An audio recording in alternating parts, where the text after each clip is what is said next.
You had shared already that I needed to actually turn the microphone on. Hi, thank you for coming this evening. This is our June Town Hall with the Lake Almanor Area Chamber of Commerce. My name is Chelsea Harrison, and I needed my little thing to remind me to say that. I am the director of the Lake Almanor Area Chamber. Before I invite our presenter, Sean McKenzie, and Brady Haynes, thank you, from Seneca Health District up for a presentation today, I have just a few things to go over. I first just want to recognize our community partners, Roland Insurance, Health Solutions, Alago Pizza and Pasta, oh, it's working, Lake Almanor Ace Hardware, Antlers Inn, Seneca Healthcare District, The Elegant Farmer,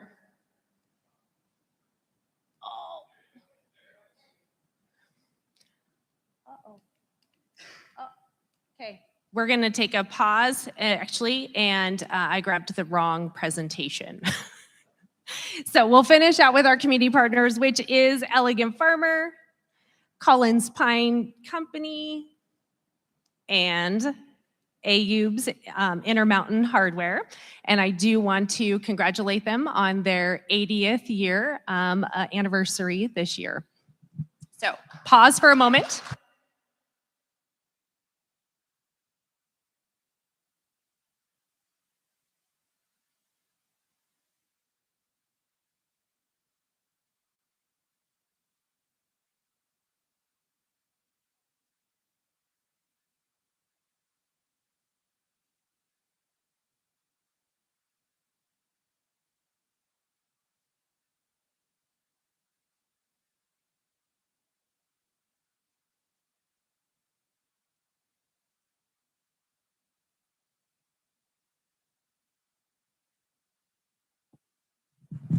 I won't fully restart though, except for,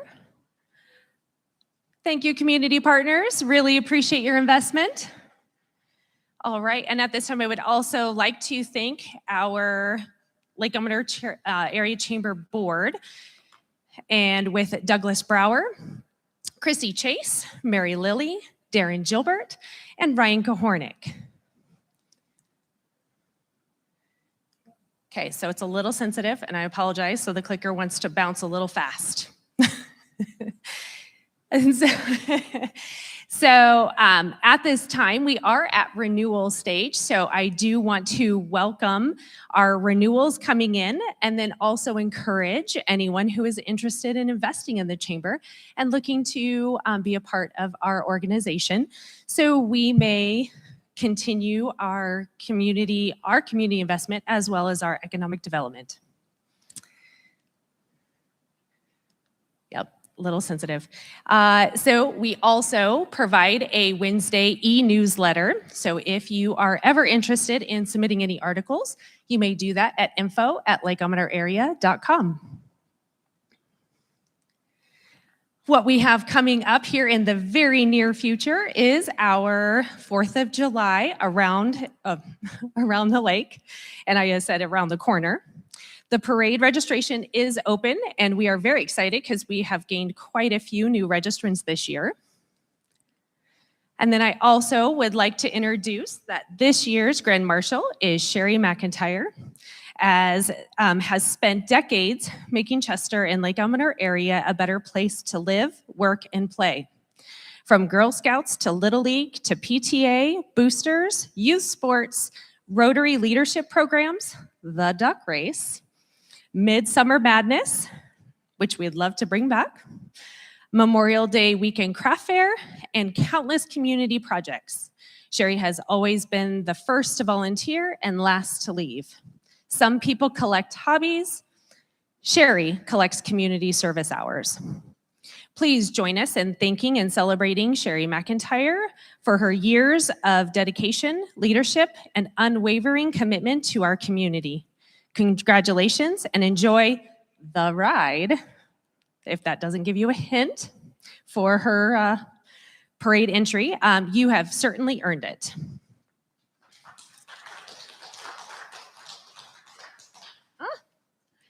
Okay, one other is there is still registration is open for our fun run, and that, but you will need to register by Wednesday if you want to have your guaranteed size shirt. Of course, we also have our fireworks on the lake, and we are always accepting donations. And I apologize, because I actually have a great little... Okay. The Independence Day fireworks display represents a $30,000 investment in our community. This incredible lakeside celebration is made possible by the dedicated efforts of numerous volunteers, and we extend our sincere gratitude to the many contributors who prefer to remain anonymous. Funding for this event relies entirely on Chamber fundraising initiatives and the heartfelt donations from spectators like you. Your continued support ensures that we may maintain our beloved tradition as we celebrate our nation's freedom together.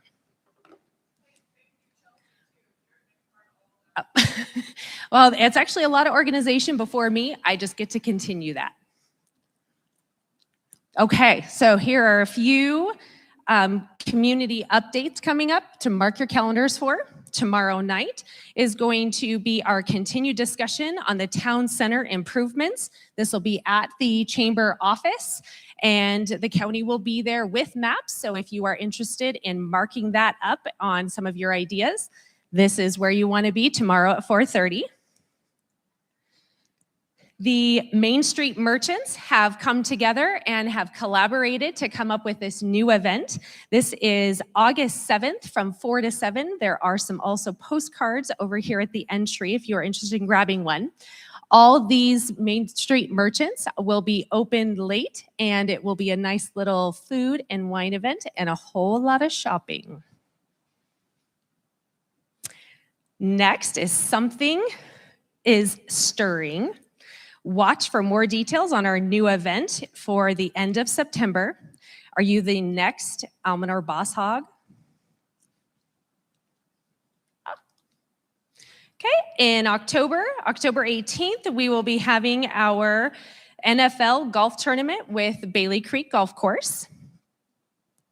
And then last, not quite last, there it is our holiday shopping tour that we do annually. This year, it will be November 13th and 14th.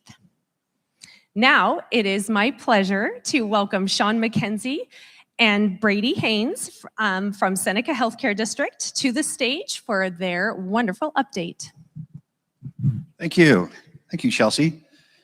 If anybody hasn't known him, if you've been watching the papers or oh, right one, go easy on it. It's sensitive. Yeah. If you've seen all the press releases, I just want to introduce here at the Town Hall, Brady Haynes. Brady Haynes has been approved by our board of directors to become the new CEO of the new Lake Almanor Community Hospital and the old community hospital, if you want, Seneca. As of November 30th, I'll be retiring and Brady will be taking over, but I want to introduce him and we're going to tag team a lot of this stuff now because, you know, put him out in front, you know, woohoo, out you go. Anyway, good. So let's do our little update. It's been some time. You want to do the little clicky thing? We're going to tag team this and I'll hand it over to you. Great. It's been some time since we did an update. We did an update on the new facility. It's been well over probably a year, you know, close to a year. And there's been a lot of things happening. What you're going to find as we move through this is the outside is going to be completed this summer. So around August, you'll see roads, you'll see sidewalks, you'll see the building completely wrapped. It will be almost complete as a facade as of around late August, probably early September.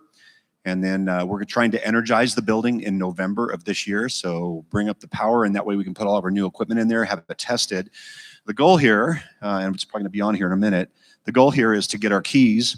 And the contractor by contract has to give us the keys by April 14th, which is not very far away, folks. April 14th, get the keys.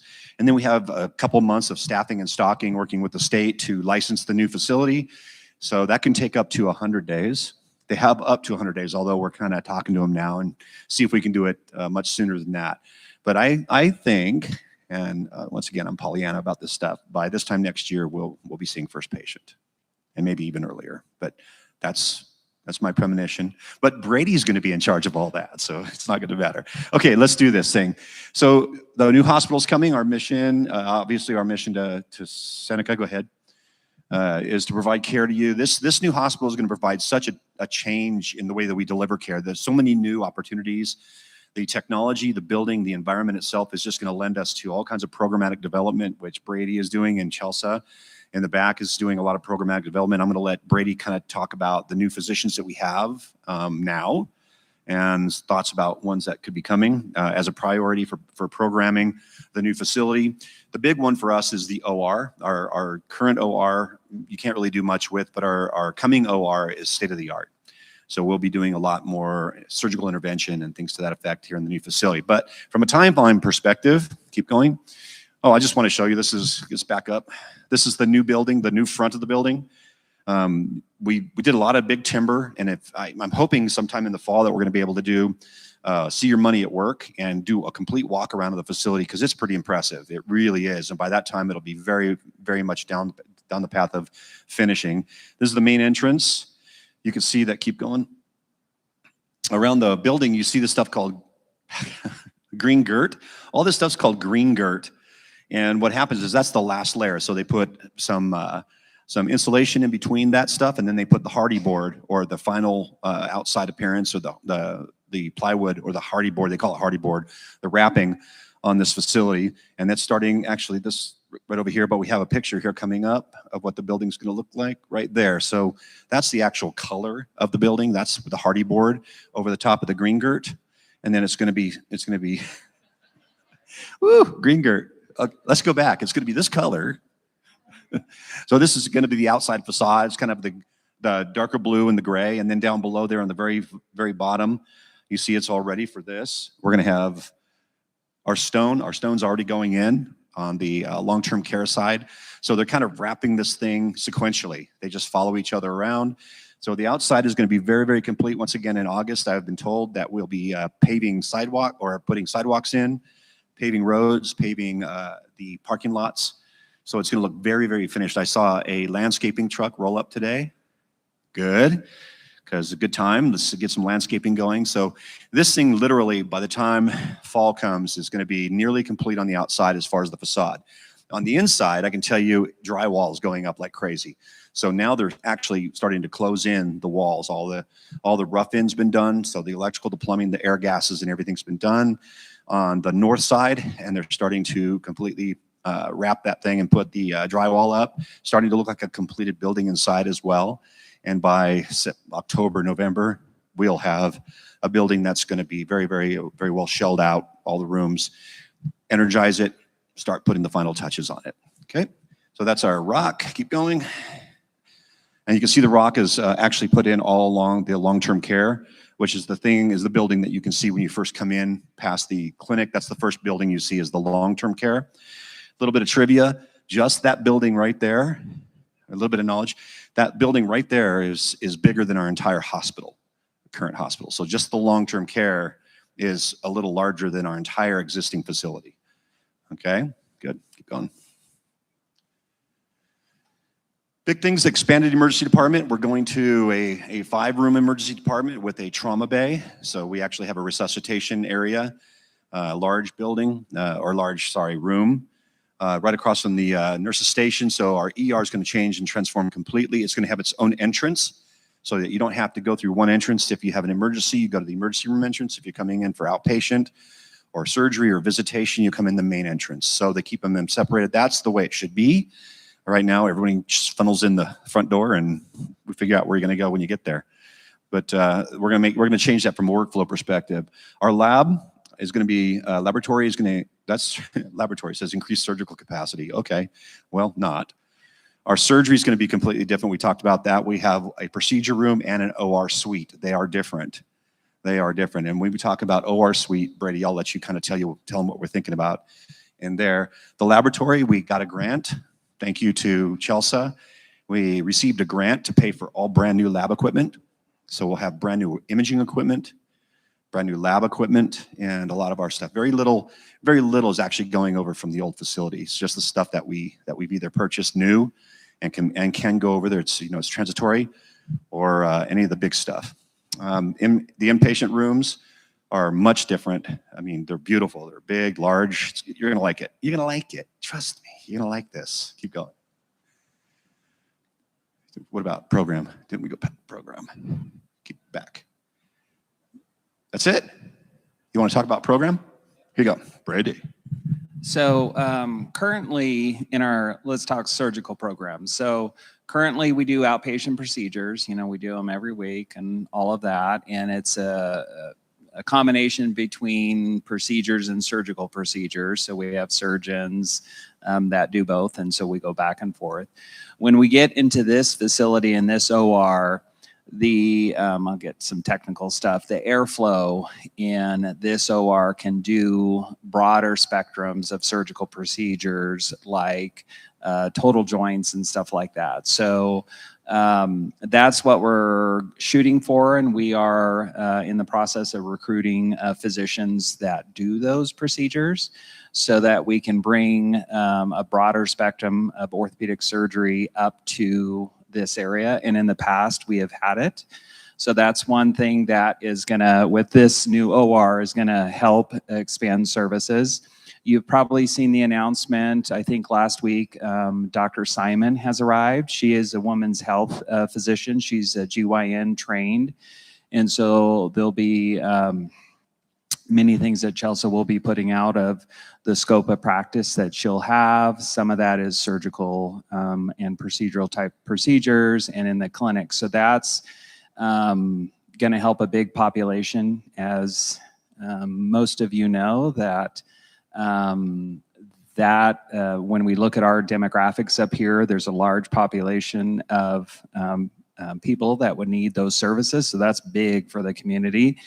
And when you look regionally about what services are around that people would have to travel to, there's not even good options to travel to Chico, Redding. You'll have to go to Reno, Sacramento. So really that will help and We have friends all over, and they're starting to hear about her going, well, can I see her? And they live in Chico.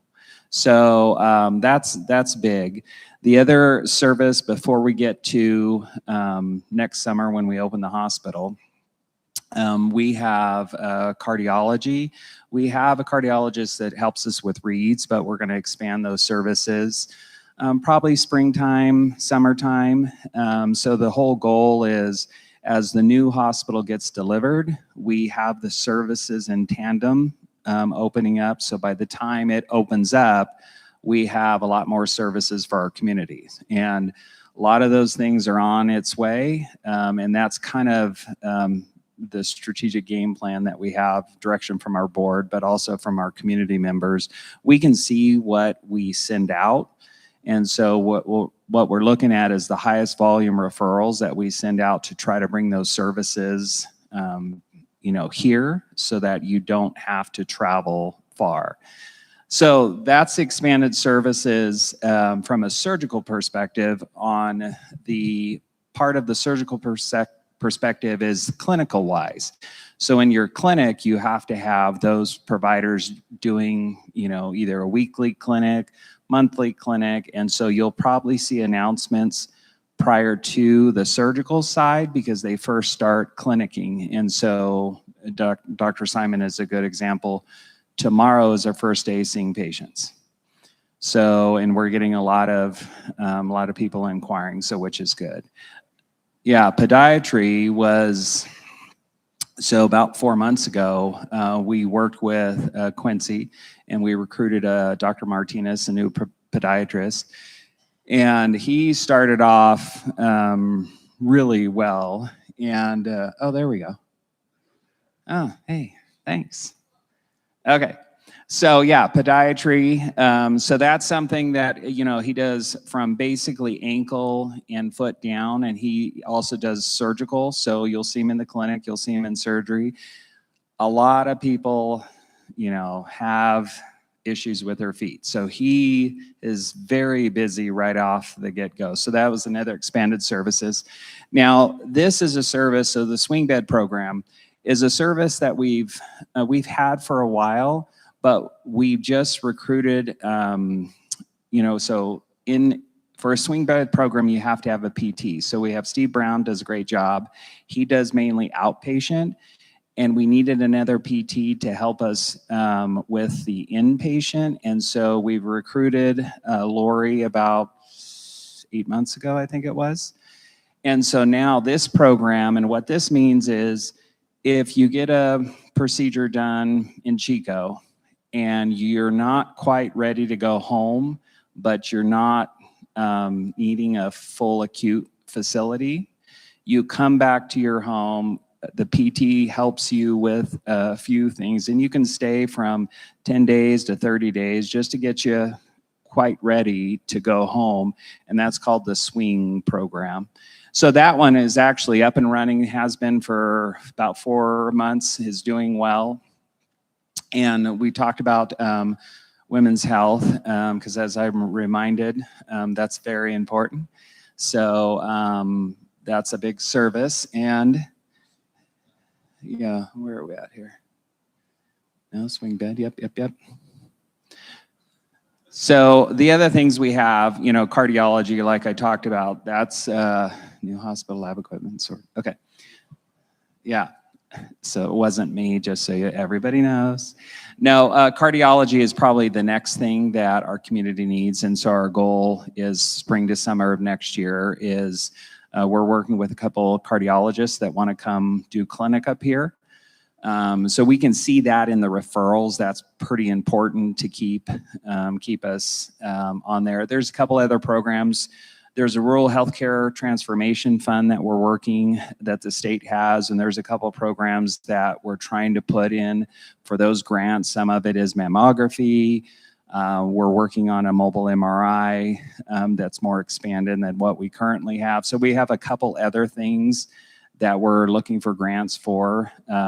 So that's pretty exciting, because not only can we get a new hospital, but if we can expand our services, that works very nicely with the new Lake Almanor Community Hospital. And it could be done without our community. So we appreciate all your support and your tax dollars that helped us with this project, because this is big. So this is our game plan for probably not only the next 2 years, but the next 5 years of expanding services and really making this a great place, to choose for your healthcare. So it's important for us to have from an economy standpoint in our community. So, yeah.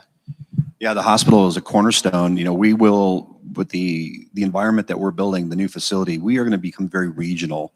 We'll find that we'll be taking patients in from some of the peripheral areas that unfortunately just aren't able to put together a new hospital. Hospital is a cornerstone to economic development. We've always believed that. I've always believed that. If people know they can get quality health care here, then they tend to move in this direction. The other thing is the helipad. Once again, I've mentioned this a bunch of times, but our helipad's been graded, which is great, but it is going to be heated all year long. So if they can get in, we don't have to remove snow. You don't have to go to the airport to get an EMS helicopter transport out of here. You get it straight from the ER, which saves an enormous amount of time, a lot of time. Getting an ambulance here to take you to the airport it's just a delay that we do not need. So we're going to have that. That's going to be up and running. In fact, they're going to pour the concrete on that in about 3 weeks, which is going to be great. So really good things happening. Once again, the contributions from the community, from the tax perspective, we kind of split it 42-42, 41-42. It's about an $83 million project. So we do appreciate the tax base that voted for this, and we're going to build you an absolutely beautiful hospital. On top of that, every hospital, every healthcare system I've ever seen has a foundation, and the foundation is charitable giving. And we offset some of our costs of the owner's requirement, owner's contribution of $42 million by the foundation. So just kind of as a reminder, the donor levels here, we have donor levels for everybody. We're going to be doing another thing like we did Buy the Beam. I believe we're going to be putting something together around bricks. And we're not sure where they're going to go, but just contributions at a lower level, and then others are offsetting some higher end stuff. So there's our donors. Your Money at Work event, I want to really move on this one. So July 17th at 9 o'clock, 10, we'll be doing the Money at Work event, which is the first one. It'll be in the parking lot behind the clinic again, I believe, and get a good chance to take a look at that. And the later one in August 22nd from 9 to 10, we're hoping to be able to take groups around the building, all the way around 360 degrees, to take a look at the entire facade, the entire campus, which I'm hoping I know we'll have roads by then, sidewalks that we can walk on, and things to that effect. So these are 2 events. We'd love to see you there. We'll start in the back of the clinic, obviously, but then we'll be able to go around the clinic, or go around the new hospital. So anything else here, Brady? Oh yeah, here's the behind the scenes foundation board members, and then advisors to our foundation board, and of course our board itself. Okay, any questions about any of this? The foundation, all the information up there for the foundation, you can gather right there. Chelsea in the back and Brandy are our foundation gurus, so they can help you out if you have any questions. And I believe that's it. Maybe. Is that it? Woohoo! Questions? I'll take questions. Brady will take questions. Brady loves questions. Yes, ma'am. Bonnie. Will there be a baby delivery? No, we will not have delivery services. Those are so specified. You need special nurses. You need surgeons on call. You need anesthesia on call. In fact, almost all critical access hospitals are getting rid of their birthing side of the business. Now, can we deliver babies? Yes, we can. In our ER, you come in and you can't make it to where you're going to go. We can birth them in the emergency room. We have baby warmers. We have everything available to us, but we don't electively birth children there. Now, that being said, you can do well mama care all the way to 36 weeks, and then we will, through our relationships with other facilities, we'll pass you off to a birthing center to birth, and then you can come back and do well mama and well baby care. Things to that effect. We can do everything that's sort of in the periphery or in the parentheses around birthing and pregnancy, but we do not actually birth the child unless, once again, you just can't make it to your center. Good question. Anything else? Nothing? Brady? Parting shot? No, I'm just want to thank Sean McKenzie for all of his work, and he's got a little more time, so he's been a great mentor and coach through the transition. But yeah, and he's got another big job that he's stepping into, so that'll be fun to watch. Thank you.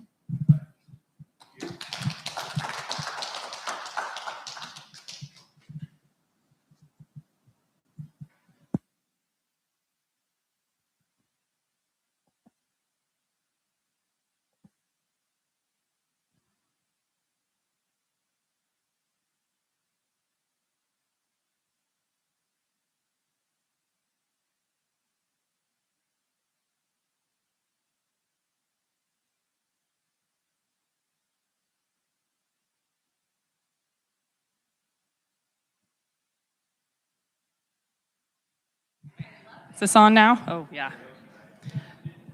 Yeah, open mic night. Yeah, I'm Bonnie Mullaney, the general manager at Chester Public Utility District. We have a couple board members in here tonight, sitting right over there, pointing them out. It's a big job. There's a lot going on. I keep the board really busy. They get weekly updates, and we have 2 meetings this week. One tomorrow at, well, 4 o'clock is closed session, and then 5 o'clock it opens for open session. And then that's our regular meeting. And then Thursday is our Prop 218 rate hearing meeting, and that starts at 6 o'clock. And I'm always inviting everyone who can come. Please come if you want to know what's going on. Come join, and feel free to call me, email me, text me. We are working on tank maintenance right now. That's probably our next biggest thing.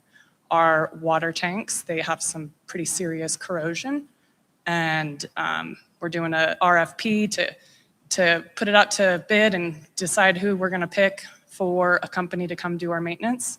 We're hoping to have the bad tank, there's 2 tanks, one of them's much worse, repaired this year. And then we also are applying for a USD loan/grant. So 45% grant, 55% loan, which is way better than getting a loan, 100% loan. And that's for our water system. We cannot apply, or we cannot receive grants for our water system because we don't have any non-compliance orders. We don't have any citations. We don't have any violations. Our water system is operating at the state required levels. So we're kind of left out of the grants in that department. This is a pretty good opportunity for us, and we're hoping to get radio water meters, which would be huge for this area. We can read the meters all year long. They can tell you when you have a leak. There's a customer portal, so you can go on and see your water usage. Some of them go to the minute, so you can see when you're using the most water. It'll help you figure out your conservation. And some equipment. So we desperately need a new truck with a snow plow, and we're hoping for some kind of equipment, maybe a skid steer with a snow blower. We need to be ready. Last year we got really lucky. We had a couple of vehicles down and got really lucky. It wasn't a bad snow year. This year we may not get that lucky. We need a new SCADA system also. There's a lot of new things we need. It's a 60-year-old system. There's a lot of things that are coming up. So we're planning for the future, getting into the capital improvement plans so we can plan for the next 50 years. Yeah, call me, text me. I'm available. That's all I got. Any questions? All right, thank you.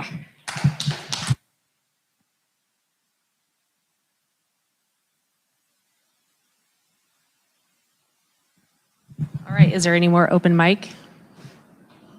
I'm kind of liking that, the whole open mic thing. So, all right, well then I will conclude the evening. I do appreciate everyone coming this evening, and thank you for the wonderful update. That was really nice to see, and so amazing about so much progress that is happening.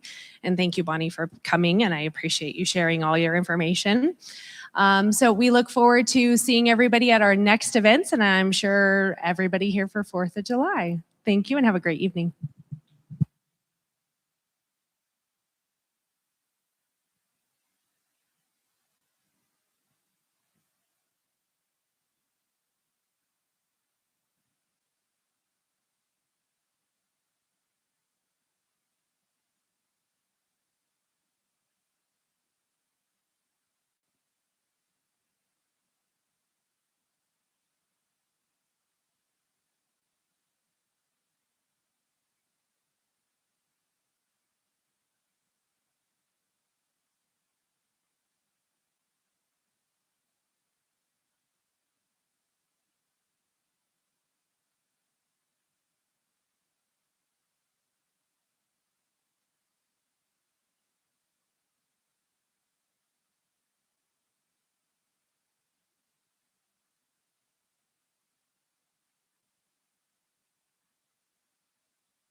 Moments filled with love.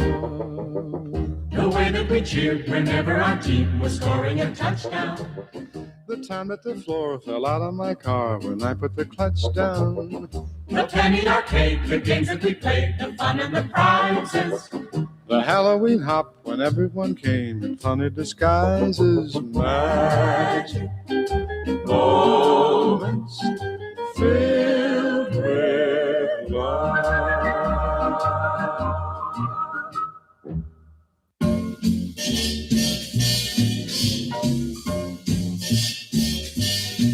Somewhere beyond the sea, somewhere waiting for me, my lover stands on golden sands and watches the ships that go sailing. Somewhere beyond the sea,